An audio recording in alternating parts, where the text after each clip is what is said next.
name is Linda and I work at the Goochland Branch of the Pamunkey Regional Library System.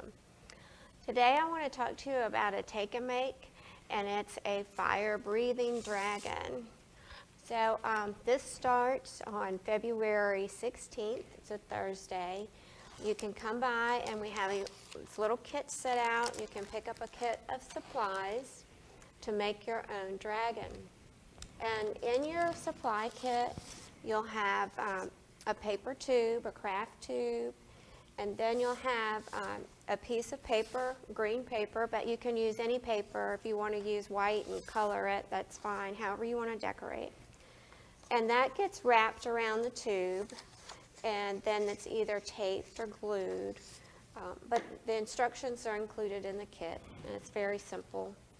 Then you'll have two pom-poms, that you're going to put the eyes on.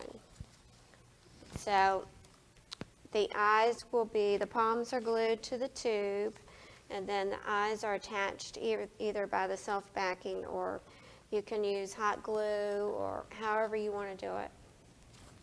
And then you'll have two smaller pom-poms that are going to be the nose. So they go at the opposite end of the tube, down here. And then you'll have some streamers, some different color streamers.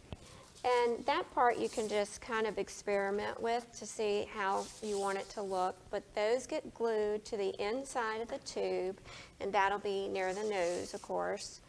The thinner ones, I think, will do better if you're going to use the tube for blowing into it. You'd blow into this end to get the fire breathing effect. But then you can cut the streamers lengthwise to make them a little lighter, a little thinner.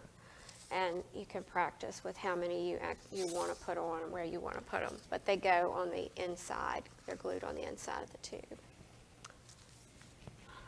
So come by and pick up your kit Thursday, February 16th, so you can make your own dragon.